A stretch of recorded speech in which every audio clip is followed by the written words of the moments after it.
നമസ്കാരം. ഇന്നത്തെ പ്രധാന വാർത്തകളുടെ സമഗ്ര ചിത്രവുമായി ടോപ്പ് 18 തുടങ്ങും. കേരളത്തെ ഞെട്ടിച്ച എലത്തൂർ ട്രെയിൻ തീവെപ്പ് നടന്ന മൂന്നാം ദിനം അക്രമിയെ അന്വേഷണ സംഘം പിടികൂടിയിരിക്കുന്നു. തീവ്രവാദ ബന്ധമുണ്ടെന്ന വിവരം വന്നപ്പോൾ ഞെട്ടലോടെയാണ് ഷാരൂഖ് സെയ്ഫി എന്ന അക്രമിയുടെ മുഖം കേരളം കണ്ടത്. മഹാരാഷ്ട്രയിലെ രത്നഗിരിയിൽ നിന്നാണ് ഇയാളെ വിവിധ അന്വേഷണ സംഘങ്ങൾ സംയുക്തമായി പിടികൂടിയിരിക്കുന്നത്. ചോദ്യം ചെയ്യലിനോട് കാര്യമായി സഹകരിക്കാത്ത ഷാരൂഖ് മറ്റൊരാളുടെ നിർദ്ദേശപ്രകാരമാണ് തീവെച്ചതെന്ന് പറയുന്നു. അറസ്റ്റിലായ ഷാരൂഖ് സെയ്ഫിയുടെ ചിത്രം ഉൾപ്പെടെയുള്ള നിർണായക വിവരങ്ങൾ പ്രേക്ഷകർ ആദ്യം കണ്ടത് ന്യൂസ് 8ന്റെ സ്ക്രീനിലൂടെ. ക്രൈം ത്രില്ലർ സിനിമയിലേതെന്ന പോലെ അന്വേഷണ സംഘത്തിന്റെ നാടകീയ നീക്കങ്ങളിലാണ് പ്രതി ഷാരൂഖ് സെയ്ഫി വലയിലായത്. ഷഹീൻബാഗിലെ വീട്ടുകാരിൽ നിന്നും ലഭിച്ച വിവരത്തിന്റെ അടിസ്ഥാനത്തിലായിരുന്നു നിർണായകമായ നീക്കം. വിവരങ്ങളുടെ അടിസ്ഥാനത്തിൽ ഷാരൂഖിന്റെ 6 ഫോണുകൾ അന്വേഷണ സംഘം നിരീക്ഷണത്തിലാക്കി. പുലർച്ചെ 1:30 ഇതിലൊരു ഫോൺ സ്വിച്ച് ഓൺ ആയതോടെ ലൊക്കേഷൻ കേന്ദ്രീകരിച്ച അന്വേഷണം. ആശുപത്രികളിലേക്ക് അന്വേഷണ സംഘത്തിന്റെ ഫോൺ കോളുകൾ. രത്നഗിരിയിലെ ആശുപത്രിയിൽ തലയ്ക്ക് പരിക്കുപറ്റിയാൾ എത്തിയെന്നും ചികിത്സ പൂർത്തിയാക്കാതെ മുങ്ങിയെന്നും വിവരം. 25ഓളം ATS പോലീസ് ഉദ്യോഗസ്ഥരുടെ രത്നഗിരി റെയിൽവേ സ്റ്റേഷൻ കേന്ദ്രീകരിച്ചുള്ള തെരച്ചിൽ 2 മണിയോടുകൂടി ഷാരൂഖിനെ കീഴ്പ്പെടുത്തി. തലയിലും മുഖത്തും ട്രെയിനിൽ നിന്ന് ചാടിയതും പൊള്ളലേറ്റതുമായ പരുക്കുകൾ. സംസാരിക്കാൻ ബുദ്ധിമുട്ടുണ്ടെങ്കിലും പ്രതി കുറ്റം സമ്മതിച്ചു. ഞെട്ടിക്കുന്ന വിവരങ്ങൾ അന്വേഷണ സംഘത്തിന്. പ്രതിക്ക് മാനസിക പ്രശ്നങ്ങളില്ല. ആക്രമണത്തിന് പിന്നിൽ കൃത്യമായ ആസൂത്രണം. മറ്റൊരാളുടെ നിർദ്ദേശപ്രകാരമായിരുന്നു ഈ ആക്രമണം. ഇതിനായി പെട്രോൾ കേരളത്തിൽ നിന്ന് തന്നെ വാങ്ങി. പ്രതിക്ക് തീവ്രവാദ ബന്ധമുണ്ടെന്ന രഹസ്യാന്വേഷണ വിഭാഗത്തിന്റെ കണ്ടെത്തലാണ് ഇനിയേറെ നിർണായകം. ഡൽഹിക്ക് പുറത്തേക്ക് സഞ്ചരിച്ചിട്ടില്ലെന്ന് കുടുംബം പറയുന്ന ഷാരൂഖ് സെയ്ഫി എങ്ങനെ കേരളത്തിലെത്തി? ഈ ആക്രമണത്തിന് എന്തുകൊണ്ട് എലത്തൂർ തന്നെ തെരഞ്ഞെടുത്തു? എലത്തൂരിൽ നിന്ന് പിന്നീട് രക്ഷപ്പെട്ടത് ആരുടെയെങ്കിലും സഹായത്താലാണോ? ഇങ്ങനെ നിരവധി ചോദ്യങ്ങൾ ഇനിയും ഉത്തരം കിട്ടാതെ ബാക്കിയായിട്ടുണ്ട്. ഈ ചോദ്യങ്ങൾക്കുള്ള ഉത്തരമെല്ലാം വിശദമായ ചോദ്യം ചെയ്യലിലൂടെ ലഭിക്കും എന്ന് തന്നെ പ്രതീക്ഷിക്കാം. വിവിധ ബ്യൂറോകൾക്കൊപ്പം അശ്വിൻ വല്ലത്ത്, ന്യൂസ് 18 കോഴിക്കോട്. രത്നഗിരിയിൽ പിടിയിലായ ഷാരൂഖ് സെയ്ഫിയെ നാളെ റോഡ് മാർഗം കേരളത്തിലെത്തിക്കും. കനത്ത സുരക്ഷയിലാണ് ഷാരൂഖുമായുള്ള സംഘത്തിന്റെ യാത്ര. കോഴിക്കോട്ടെ കോടതിയിൽ ഹാജരാക്കിയ ശേഷം കസ്റ്റഡിയിൽ വാങ്ങാനാണ് അന്വേഷണ സംഘത്തിന്റെ നീക്കം. രത്നഗിരിക്കടുത്ത് കേത് റെയിൽവേ സ്റ്റേഷനിൽ പരിക്കേറ്റ നിലയിൽ കണ്ടെത്തിയ ഷാരൂഖിനെ നാട്ടുകാരാണ് ആശുപത്രിയിലെത്തിച്ചത്. ആശുപത്രിയിൽ നിന്ന് രക്ഷപ്പെട്ട ഇയാളെ മഹാരാഷ്ട്ര ATS പിടികൂടുകയായിരുന്നു. कल रात में हमें इंटेलिजेंस एजेंसी से एक इनपुट मिला था कि रत्नागिरी में जो केरला में जो केस हुआ है ट्रेन का, वांटेड एक्यूज रत्नागिरी में होने के चांसेस है, ऐसा इन्फॉर्मेशन था. പ്രതിയെ പിടികൂടിയ അന്വേഷണ സംഘത്തെ കേന്ദ്ര റെയിൽവേ മന്ത്രി അശ്വിനി വൈഷ്ണവ് അഭിനന്ദനം അറിയിച്ചു. I thank the government of Maharashtra, their police, RPF and all the people connected with this, including NIA, who have been able to very rapidly, very quickly apprehend this person. Kerala പോലീസിന് കൈമാറിയ Shahrukh സെയ്ഫിയെ തെളിവെടുപ്പിനായി road മാർഗമാണ് കോഴിക്കോട് എത്തിക്കുക. ഏലത്തൂരെത്തിക്കാൻ 19 മണിക്കൂർ എടുക്കും. കനത്ത സുരക്ഷയിലാണ് സംഘത്തിന്റെ യാത്ര. കോടതിയിൽ ഹാജരാക്കിയ ശേഷമാവും തെളിവെടുപ്പ് ഉൾപ്പെടെയുള്ള കാര്യങ്ങൾ. Suspected accused has been taken into custody and he'll be brought back to Kerala. I am in touch with the Maharashtra DGP. മകൻ കുറ്റക്കാരനാണെങ്കിൽ ശിക്ഷിക്കപ്പെടണമെന്ന് ഷാരൂഖിന്റെ അച്ഛൻ പറഞ്ഞു. മാർച്ച് 31 മകനെ കാണാനില്ലെന്ന് പോലീസിന് പരാതി നൽകിയിരുന്നു. അതേസമയം ഉത്തരമേഖല ADGP MR അജിത് കുമാറിന്റെ നേതൃത്വത്തിലുള്ള സംഘം തീവയ്പുണ്ടായ ട്രെയിനിന്റെ ബോഗികളിൽ പരിശോധന നടത്തി. ന്യൂസ് 18 കോഴിക്കോട്. ട്രെയിൻ ആക്രമണ കേസിൽ പ്രതിയെ 3 ദിവസത്തിനകം പിടികൂടിയ അന്വേഷണ സംഘത്തെ മുഖ്യമന്ത്രി പിണറായി വിജയനും അഭിനന്ദിച്ചു. അതിക്രമത്തിനിടെ മരിച്ചവരുടെ കുടുംബങ്ങൾക്ക് 5 ലക്ഷം രൂപ ആശ്വാസ സഹായം നൽകാൻ മന്ത്രിസഭ തീരുമാനമെടുത്തു. പരിക്കേറ്റവർക്ക് സൗജന്യ ചികിത്സ നൽകാനും മന്ത്രിസഭാ യോഗത്തിൽ തീരുമാനം. എലത്തൂരിലെ പ്രതിയെ കണ്ട് കേരളം ഞെട്ടിയിരുന്ന സമയത്താണ് മണ്ണാർക്കാട് SC/ST കോടതി ആ ശിക്ഷാവിധി പ്രഖ്യാപിക്കുന്നത്. മനസാക്ഷിയെ മരവിപ്പിച്ച അരുംകൊല ചെയ്തവർക്ക് എന്ത് ശിക്ഷ ലഭിക്കുന്നുവെന്ന് കേരളം ആകാംക്ഷയോടെ കേട്ടിരുന്നു. മധുവിന്റെ കൊലപാതകത്തിൽ കുറ്റക്കാരെന്ന് കണ്ടെത്തിയ 14 പ്രതികളിൽ 13 പേർക്ക് 7 വർഷം കഠിന തടവ്. 16ാം പ്രതി മുനീറിന് 3 മാസം തടവും 500 രൂപ പിഴയുമായിരുന്നു ശിക്ഷ. പൂർണ്ണ സന്തോഷമില്ലാതെ കോടതി മുറ്റത്ത് നിറക്കണ്ണുകളോടെ നിന്ന മധുവിന്റെ കുടുംബം പറഞ്ഞത് മധുവിന് നീതി ലഭിച്ചില്ല എന്ന് ആയിരുന്നു. ഒന്നാം പ്രതി ഹുസൈൻ ഉൾപ്പെടെയുള്ള 13 പ്രതികൾക്കാണ് 7 വർഷം കഠിന തടവ്. ഹുസൈൻ 1,05,000 മറ്റ് പ്രതികൾ 1,18,000 രൂപയും പിഴയടക്കണം. 16-ാം പ്രതി മുനീറിന് 3 മാസം തടവും 500 രൂപ പിഴയുമാണ് ശിക്ഷ. എന്നാൽ മുനീർ 3 മാസം റിമാൻഡിൽ കഴിഞ്ഞതിനാൽ 500 രൂപ പിഴ മാത്രം അടച്ചാൽ മതിയെന്ന് കോടതി വ്യക്തമാക്കി. ശിക്ഷാവിധിയിൽ തൃപ്തരല്ലെന്ന് മധുവിന്റെ കുടുംബം പ്രതികരിച്ചു. എന്റെ മധുവിന് നീതി കിട്ടിയിട്ടില്ല. കാരണം നമ്മൾ അത്രയും പ്രതീക്ഷയോടെ കാത്തിരിക്കുകയായിരുന്നു. എന്റെ മധുവിന് നീതി കിട്ടും, ഒരു 10 വർഷമെങ്കിലും കിട്ടുമെന്നുള്ള പ്രതീക്ഷ ഉണ്ടായിരുന്നു. പക്ഷെ അതുപോലും കിട്ടിയിട്ടില്ല. അതുകൊണ്ട് എന്റെ മധുവിന് നീതി കിട്ടിയിട്ടില്ല. പ്രതികൾ കൂടുതൽ ശിക്ഷ അർഹിക്കുന്നതായും അപ്പീൽ പോകുമെന്നും special public prosecutor Rajesh M Menon പറഞ്ഞു. ശിക്ഷ പ്രഖ്യാപിച്ചിട്ടുണ്ട്, ആയതിൽ തൃപ്തിയുണ്ട്. പക്ഷേ കുറ്റക്കാരല്ല എന്ന് കണ്ടിട്ടുള്ള 1-2 സെക്ഷനുകളിൽ പ്രോസിക്യൂഷൻ ഇന്നലെ തന്നെ അതിൽ പറഞ്ഞതാണ്. അതിൻ്റെ കാര്യങ്ങൾ പൂർണ്ണമായിട്ട് പരിശോധിച്ചതിന് ശേഷം അപ്പീൽ കൊടുക്കേണ്ട നടപടികൾക്കുള്ള ശുപാർശകൾ. 484 പേജുള്ള വിധി പ്രസ്താവത്തിൽ മജിസ്റ്റീരിയൽ റിപ്പോർട്ട് തെളിവായി സ്വീകരിച്ചതായി കോടതി വ്യക്തമാക്കി. പോലീസ് കസ്റ്റഡിയിലാണ് മധു മരിച്ചതെന്ന് തെളിയിക്കാൻ പ്രതിഭാഗത്തിന് കഴിഞ്ഞില്ലെന്നും കോടതി പറഞ്ഞു. മാധ്യമങ്ങൾക്കും അഭിനന്ദനമുണ്ട്. മാധ്യമങ്ങൾ ഇടപെട്ടില്ലായിരുന്നുവെങ്കിൽ അസ്വാഭാവിക മരണം മാത്രമായി മധു കേസ് മാറുമായിരുന്നുവെന്ന് വിധിയിൽ പറയുന്നു. പ്രസാദ് ഉടുമ്പശ്ശേരി, ന്യൂസ് 18. അപ്പീൽ പോകാനുള്ള മധുവിന്റെ കുടുംബത്തിന്റെ തീരുമാനത്തിന് സർക്കാർ പിന്തുണ നൽകുമെന്ന് മന്ത്രി കെ രാധാകൃഷ്ണൻ. സർക്കാരിന്റെ ഭാഗത്തുനിന്ന് നല്ല ഇടപെടലാണ് ഉണ്ടായതെന്ന് മന്ത്രി പറയുന്നു.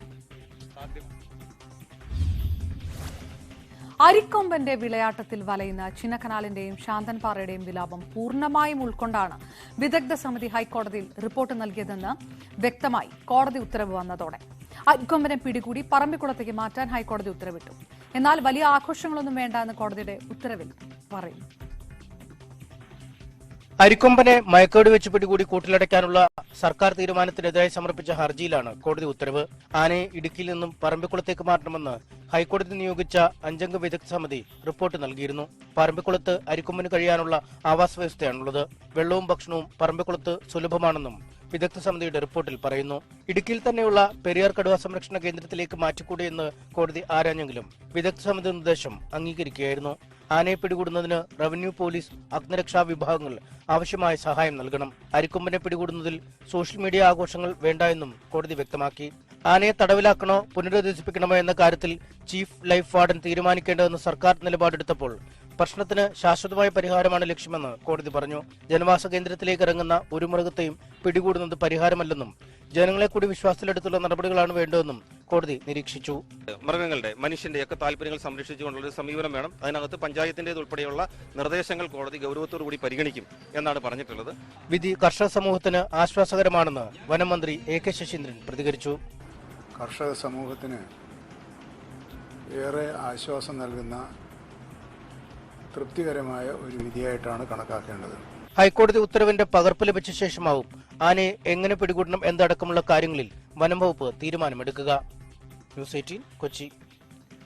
വലിയ ആഘോഷങ്ങൾക്ക് തുനിഞ്ഞില്ലെങ്കിലും സമാധാനം തിരികെ കിട്ടുന്നതിന്റെ സന്തോഷം പ്രകടമായിരുന്നു പ്രദേശവാസികളുടെ മുഖങ്ങളിൽ. സമരം അവസാനിപ്പിച്ച് ദൌത്യത്തിനായുള്ള കാത്തിരിപ്പിലാണ്. കോടതിയുടെ ഉത്തരവിനെ മാനിക്കുന്നു, അതിനെ അഭിവാദ്യം ചെയ്യുകയാണ്. പക്ഷേ ഒരു കാര്യമാണ്, ഇതിന്റെ പേരിലൊന്നും ഇവിടെ പ്രകടനവും ആഹ്ലാദവും ഒന്നും നടത്താൻ പാടില്ലെന്നൊന്നും കോടതി പറഞ്ഞൊന്നും ശരിയല്ല. ഇവിടുത്തെ ജനങ്ങളുടെ മൗലികാവകാശത്തിന്റെ മേലുള്ള കയ്യേറ്റമാണ്. ചിന്നക്കനാലും ശാന്തൻപാറയും ആശ്വാസം കൊണ്ട ദിനത്തിൽ പറമ്പിക്കുളത്ത് ആശങ്കയുടെ കാർമേഘങ്ങൾ ഉരുണ്ടു. അരിക്കൊമ്പനെ പറമ്പിക്കുളത്തേക്ക് മാറ്റാനുള്ള നീക്കത്തിനെതിരെ അവിടെ പ്രതിഷേധമുയരുകയാണ്. ഈ നീക്കം ഉപേക്ഷിക്കണമെന്ന് നെന്മാറ MLA കെ ബാബു ആവശ്യപ്പെട്ടിരിക്കുന്നു. മുഖ്യമന്ത്രിക്കും വനം മന്ത്രിക്കും MLA കത്തും നൽകി. നാളെ പറമ്പിക്കുളത്ത് പ്രതിഷേധം സംഘടിപ്പിക്കുമെന്നും കെ ബാബു പറഞ്ഞു. ഇടുക്കിയിലെ ജനങ്ങൾ പ്രതിഷേധിച്ചത് ജനങ്ങൾക്ക് ഇത് വലിയ ഉപദ്രവകാരിയാണ്. നിരവധി പേരെ കൊലപ്പെടുത്തിയതാണ്. ഈ പ്രദേശത്തും 611 കുടുംബങ്ങളിലെ 2470 കുടുംബാംഗങ്ങളും അതിന് പുറമെ പറമ്പിക്കുളം ഇറിഗേഷൻ പദ്ധതി, ആർലിയാർ കരാറിന്റെ ഭാഗമായ ഡാമുകളും ഡാം സേഫ്റ്റിയുടെ ഉദ്യോഗസ്ഥന്മാർ, പോലീസ് ഉദ്യോഗസ്ഥന്മാർ, ഫോറസ്റ്റ് ഉദ്യോഗസ്ഥന്മാർ തുടങ്ങി ദിനംപ്രതി ടൂറിസ്റ്റ് കേന്ദ്രം എന്ന നിലയിൽ വന്യമൃഗ സങ്കേതത്തിലേക്ക് വന്നു പോകുന്നവരുടെ എണ്ണം എടുത്ത് നോക്കിയാൽ നിരവധിയാണ്. അപ്പോൾ ഇവിടെയുള്ള ജനങ്ങളുടെ ജീവനും ജീവനല്ലേ? അപ്പൊ അതിനൊരു വില മതിക്കണ്ടേ? ആലപ്പുഴ ചേർത്തല താലൂക്ക് ആശുപത്രിയിൽ പേവിഷബാധ ചികിത്സയിൽ ഗുരുതരമായ വീഴ്ച. റാബീസ് വാക്സിൻ എടുത്ത 14-കാരന്റെ ശരീരം തളർന്നു. വാക്സിൻ പ്രശ്നമുണ്ടെന്ന് ഡോക്ടർമാരെ അറിയിച്ചിട്ടും വീണ്ടും കുട്ടിയിൽ കുത്തിവയ്പ് നടത്തുകയായിരുന്നു. ന്യൂസ് 18 നടത്തിയ അന്വേഷണത്തിലും പിഴവ് സംഭവിച്ചിട്ടുണ്ട് എന്ന് ആശുപത്രി സൂപ്രണ്ടും സ്ഥിരീകരിക്കുന്നുണ്ട്. കുടുംബം ആരോഗ്യമന്ത്രിക്ക് പരാതി നൽകി. News 18 exclusive. പൂച്ചയുടെ നഖം കൊണ്ട് മുറിവേറ്റതിനെ തുടർന്നാണ് 14-കാരൻ കാർത്തിക് റാബിസ് വാക്സിനേഷനായി ചേർത്തല താലൂക്ക് ആശുപത്രിയിലെത്തുന്നത്. ആദ്യ ഡോസ് വാക്സിൻ വണ്ടാനം മെഡിക്കൽ കോളേജിൽ നിന്ന് സ്വീകരിച്ചു. ചേർത്തലയിൽ നിന്നെടുത്ത 2ാം ഡോസ് മുതലാണ് ഗുരുതര ആരോഗ്യ പ്രശ്നങ്ങൾ കുട്ടിയിൽ കണ്ടു തുടങ്ങിയത്. ഈ വാക്സിൻ എന്തെങ്കിലും പ്രശ്നം കാണുമെന്നാണ് ഞങ്ങൾ പൂർണ്ണമായിട്ട് വിശ്വസിക്കുന്നത്. അത് ഡോക്ടേഴ്സിനോട് പ്രത്യേകം ഓരോ വാക്സിൻ എടുക്കുമ്പോഴും ഞങ്ങൾ പറഞ്ഞുകൊണ്ടിരുന്നത്. അവർ അതിനൊരു മുഖവിലയ്ക്ക് എടുക്കുക, കാര്യങ്ങളൊന്നും ചോദിക്കുക, ശ്രദ്ധിക്കുക പോലും ചെയ്തില്ല. വാക്സിൻ എടുത്ത ഇടവേളകളിൽ 4 തവണയാണ് കടുത്ത പനിയും തലകറക്കവുമായി കാർത്തികിനെ ആശുപത്രിയിൽ പ്രവേശിപ്പിച്ചത്. വാക്സിനേഷന്റെ പ്രശ്നങ്ങൾ പറഞ്ഞപ്പോൾ കുട്ടിയുടെ പേടി മാത്രമാണെന്ന് പറഞ്ഞ് ഡോക്ടർമാർ രോഗലക്ഷണങ്ങൾ തള്ളുകയായിരുന്നു. ലക്ഷണങ്ങൾ ഗൗരവത്തിലെടുക്കാതെ വീണ്ടും ഡോസുകൾ നൽകിയതോടെ കാർത്തിക്കിന്റെ ശരീരം പൂർണ്ണമായും തളർന്നു. ഒരാൾ ORSന്റെ പറഞ്ഞു, ഒരാൾ ട്രിപ്പ് ഇട്ട്, പിന്നെ വേറെ പ്രശ്നമൊന്നുമില്ല, ഒരു കുഴപ്പമില്ലെന്നാണ് അവർ പറഞ്ഞത്. പക്ഷെ ഇവൻ തളർന്ന് കുഴഞ്ഞുകൊണ്ടിരിക്കുകയാണ്, അവന് പൊങ്ങാൻ പറ്റാത്ത സ്റ്റേജായി. വാക്സിൻ എടുത്ത ശേഷം കണ്ണിന്റെ കാഴ്ചയും സംസാരശേഷിയും നഷ്ടപ്പെട്ടു.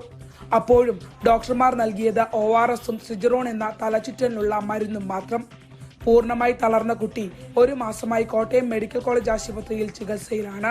കാർത്തികിന് നൽകിയ ചികിത്സയിൽ ഡോക്ടർമാർക്ക് പിഴവ് സംഭവിച്ചതായി താലൂക്ക് ആശുപത്രി സൂപ്രണ്ടിനോട് നടത്തിയ അന്വേഷണത്തിലും സ്ഥിരീകരിക്കപ്പെടുന്നു. അതായത് നമുക്ക് ഏതൊക്കെ രീതിയിൽ നെഗ്ലിജൻസ് ആരെങ്കിലും കാണിച്ചിട്ടുണ്ടെന്നുണ്ടെങ്കിൽ നമ്മൾ അതിന് വ്യക്തമായിട്ടുള്ള നടപടികൾ വരും. അക്കാര്യത്തിൽ സംശയമൊന്നുമില്ല. റാബീസ് ഇഞ്ചക്ഷൻ മൂലം നാഡീവ്യൂഹങ്ങളെ തളർത്തുന്ന സർവിക്കൽ മൈലൈറ്റിസ് കുട്ടിക്ക് ബാധിച്ചുവെന്ന കോട്ടയം മെഡിക്കൽ കോളേജിലെ ചികിത്സാരേഖകളും വ്യക്തമാക്കുന്നു.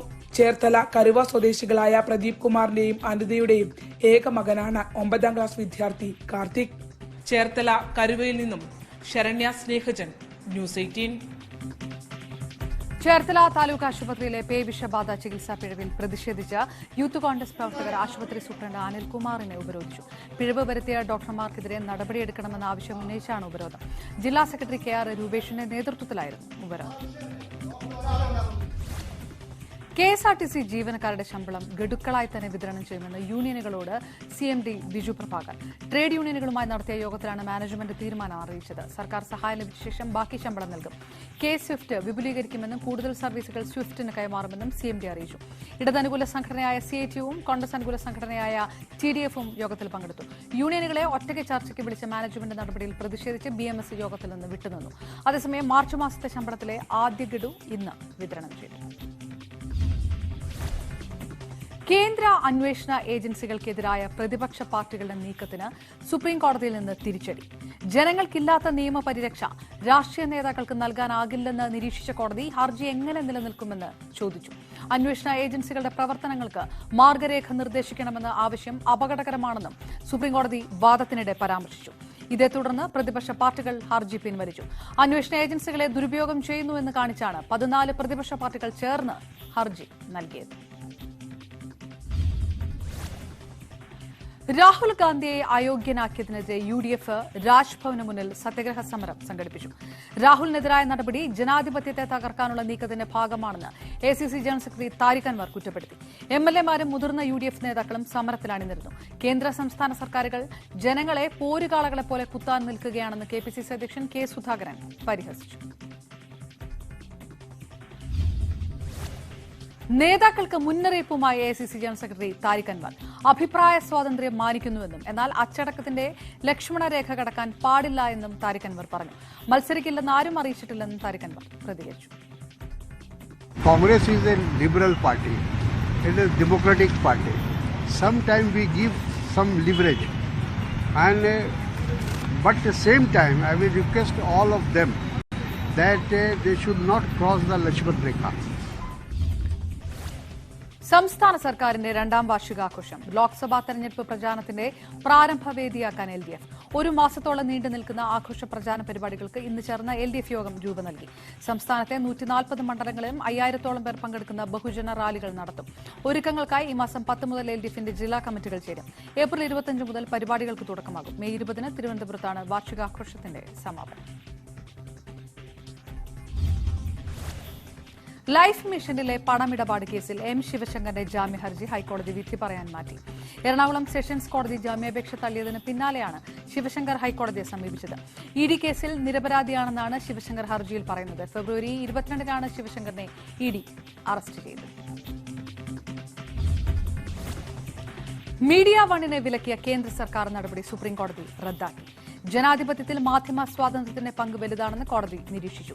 ദേശസുരക്ഷയുടെ പേരിൽ പൌരാവകാശം ലംഘിക്കുന്നത് നിയമവിരുദ്ധമാണ്. സർക്കാരിനെ വിമർശിക്കുന്നത് ഭരണഘടനാ വിരുദ്ധമല്ല. മീഡിയ വണ്ണിന്റെ ലൈസൻസ് 4 ആഴ്ചയ്ക്കകം പുതുക്കി നൽകണമെന്നും കോടതി ഉത്തരവിട്ടു. ജസ്റ്റിസ് DY ചന്ദ്രചൂഡ് അധ്യക്ഷനായ 2-അംഗ ബെഞ്ചാണ് വിധി പറഞ്ഞത്. ഓർത്തഡോക്സ് സഭാ അധ്യക്ഷൻ പ്രധാനമന്ത്രിയുമായി കൂടിക്കാഴ്ച നടത്തി. കേന്ദ്രമന്ത്രി V. മുരളീധരനൊപ്പമാണ് മാത്യൂസ് മാർ തൃതീയൻ കാതോലിക്ക ബാവയും സഭാ സെക്രട്ടറി അഡ്വക്കേറ്റ് ബിജു ഉമ്മനും പാർലമെന്റിലെത്തിയത്.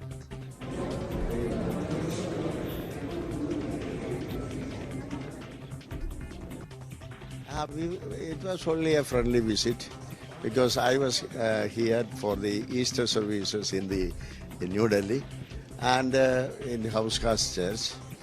And during this 1 week, because I came to the throne of our Catholic position, after that I wanted to meet the leader of our nation. So I just asked for an appointment, so he gave. And this was only a friendly visit.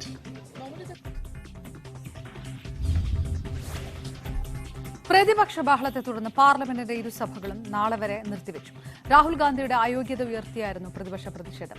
ഇന്നും കറുത്ത വസ്ത്രം ധരിച്ചാണ് കോൺഗ്രസ് MPമാർ പാർലമെന്റിലെത്തിയത്. അദാനി വിഷയത്തിൽ JPC അന്വേഷണമെന്ന ആവശ്യവും പ്രതിപക്ഷം ഉയർത്തി. അദാനി വിഷയത്തിൽ വിട്ടുവീഴ്ച വേണ്ടെന്നാണ് പ്രതിപക്ഷത്തിന്റെ തീരുമാനം.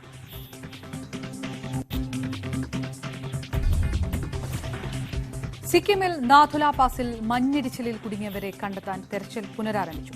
മഞ്ഞിടിഞ്ഞു വീണതിനെ തുടർന്ന് ഗാംഗ്ടോക്ക് നാഥുല ജേനം റോഡിൽ ഗതാഗതം സ്തംഭിച്ചിരുന്നു.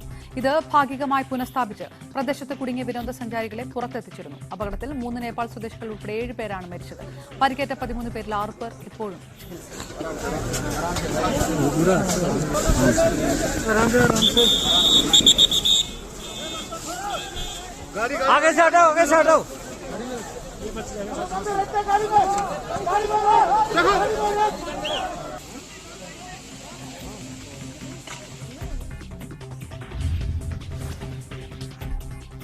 മുഖ്യമന്ത്രിയുടെ ദുരിതാശ്വാസ നിധി തട്ടിപ്പ് കേസിലെ ലോകായുക്ത വിധിക്കെതിരെ പുനഃപരിശോധന ഹർജി നൽകി. ആദ്യ കേസിലെ ഹർജിക്കാരനായ RS ശശികുമാറാണ് ലോകായുക്തയ്ക്ക് മുന്നിൽ പുനഃപരിശോധന ഹർജി നൽകിയത്. ലോകായുക്ത ഡിവിഷൻ ബെഞ്ച് ഉത്തരവ് നിയമസംവിധാനത്തെ തകർക്കുന്നതാണെന്ന് ആരോപിച്ചുകൊണ്ടുകൂടിയാണ് ഹർജി.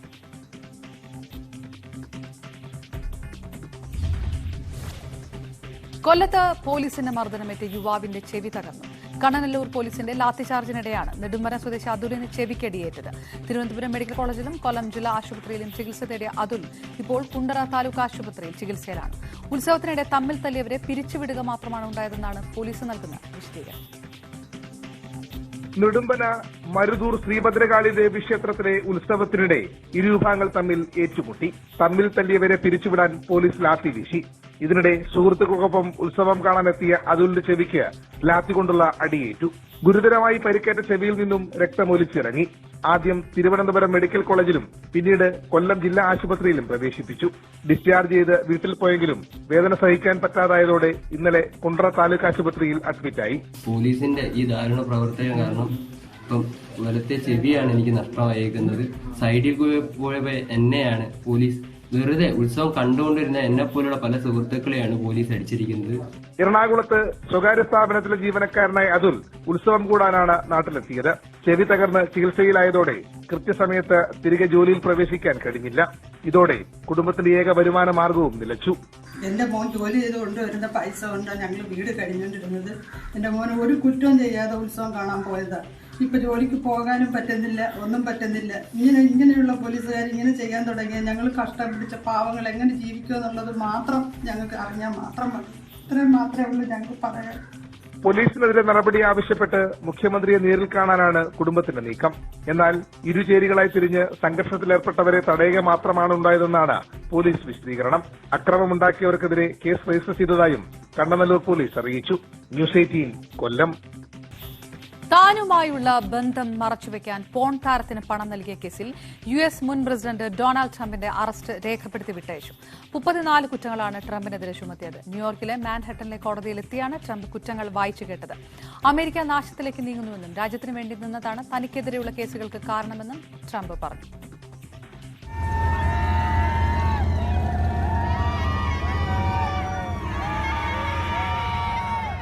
ചരിത്രത്തിൽ ഇന്നേ വരെ ഇല്ലാത്ത സംഭവങ്ങൾക്കാണ് അമേരിക്ക സാക്ഷ്യം വഹിച്ചത്. മുൻ പ്രസിഡന്റുമാരിൽ ക്രിമിനൽ കുറ്റം ചുമത്തപ്പെട്ട ആദ്യത്തെയാളായ ട്രംപ് ന്യൂയോർക്കിലെ മാൻഹട്ടൻ കോടതിയിലെത്തി കീഴടങ്ങുകയായിരുന്നു. മാൻഹട്ടൻ ഡിസ്ട്രിക്ട് അറ്റോർണി ഓഫീസിൽ വെച്ച് അറസ്റ്റ് നടപടികൾ പൂർത്തിയാക്കിയ ശേഷമായിരുന്നു ട്രംപ് കോടതിയിൽ ഹാജരായത്. പ്രതികളുടെ വിരലടയാളം ശേഖരിക്കുകയും ഓറഞ്ച് കളറുള്ള വസ്ത്രം ധരിപ്പിച്ച് ഫോട്ടോ എടുക്കുകയും വിലങ്ങണിക്കുകയും ചെയ്യുന്നതാണ് സാധാരണ അറസ്റ്റ് നടപടിക്രമങ്ങൾ. എന്നാൽ ട്രംപിന്റെ കാര്യത്തിൽ വിരലടയാളം മാത്രമാണ് ശേഖരിച്ചത്. കുറ്റങ്ങൾ വായിച്ചു കേട്ട ട്രംപ് അതെല്ലാം നിഷേധിച്ചു. 34 കുറ്റങ്ങളാണ് ട്രംപിനെതിരെ ചുമത്തിയത്. 100 കണക്കിന് ട്രംപ് അനുകൂലികൾ തടിച്ചുകൂടിയതിനാൽ കനത്ത സുരക്ഷയിലായിരുന്നു ന്യൂയോർക്ക്. കോടതിയിൽ നിന്നും പുറത്തിറങ്ങിയ ട്രംപ് ഫ്ലോറിഡയിലെ വസതിയിലേക്കാണ് പോയത്. അവിടെ വെച്ച് ട്രംപ് അനുയായികളെ അഭിസംബോധന ചെയ്തു. കേട്ടുകേൾവിയില്ലാത്തതാണ് അമേരിക്കയിൽ നടക്കുന്നതെന്നും നാശത്തിലേക്കാണ് രാജ്യം നീങ്ങുന്നതെന്നും Trump. The only crime that I have committed is to fearlessly defend our nation from those who seek to destroy it. From the beginning, the Democrats spied on my campaign. Remember that? They attacked me with an onslaught of fraudulent investigations.